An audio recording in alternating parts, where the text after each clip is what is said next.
ஜெர்மனியில் வயதான குடிமக்களை குறிவைக்கும் ஒரு புதிய மோசடி குறித்து ஜெர்மன் ஓய்வூதிய காப்பீட்டு நிறுவனம் மக்களை எச்சரித்துள்ளது. இந்த வகையான மோசடிகளில் ஈடுபடுபவர்கள் ஓய்வூதிய அலுவலகத்திலிருந்து பேசுவதாக கூறி போலி மின்னஞ்சல்களை அனுப்புவதோடு தொலைபேசி அழைப்புகளையும் மேற்கொள்கின்றனர். இணையவழி மோசடி குறித்தும் பரிச்சயமில்லாத முதியவர்கள் இந்த வகையான மோசடிகளால் குறிவைக்கப்படுகின்றனர். மோசடிக்காரர்கள் அனுப்பும் போலி மின்னஞ்சல்கள் பெரும்பாலும் உண்மையானவை போலவே தோற்றமளிக்கும். மேலும் ஓய்வூதிய காப்பீட்டு நிறுவனத்தின் அதிகாரப்பூர்வ சின்னத்தையும் அவர்கள் பயன்படுத்துகின்றனர்.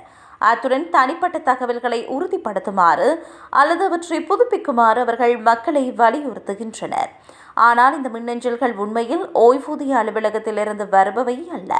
இது மோசடி என்பதனை கண்டறிவதற்கான ஒரு வழி அனுப்புநரின் மின்னஞ்சல் முகவரியை கவனமாக சரிபார்ப்பதாகும். அந்த முகவரி பெரும்பாலும் அதிகாரப்பூர்வ முகவரியிலிருந்து வேறுபட்டதாக தோன்றும். சந்தேகம் இருந்தால் மின்னஞ்சலுக்கு பதிலளிப்பதற்கு முன்பு ஒரு குடும்ப உறுப்பினர் அல்லது நண்பரிடம் உதவி கோர முடியும். மேலும் மோசடிக்காரர்கள் மக்களை தொலைபேசியில் அழைத்து அவர்களை பயமுறுத்தவும் முயற்சி செய்கின்றனர். இதன்போது தாங்கள் கேட்கும் பணத்தை விரைவாக செலுத்தாவிட்டால் ஓய்வூதியம் குறைக்கப்படும் அல்லது நிறுத்தப்படும் என அவர்கள் கூறலாம். இது பாதிக்கப்பட்டவர்களை அச்சமடைய செய்வதோடு அவர்களை சிந்திக்காமல் செயற்படவும் வைக்கிறது. இந்நிலையில் தாம் தொலைபேசியில் அல்லது மின்னஞ்சல் மூலம் ஒருபோதும் பணம் கேட்பதில்லை என்று ஓய்வூதிய காப்பீட்டு நிறுவனம் கூறுகின்றது. மக்கள் எதனையும் உறுதிப்படுத்தாமல் சந்தேகத்திற்கிடமான லிங்க்களை அழுத்தவோ தனிப்பட்ட விவரங்களை பகிரவோ அல்லது பணத்தை அனுப்பவோ கூடாது.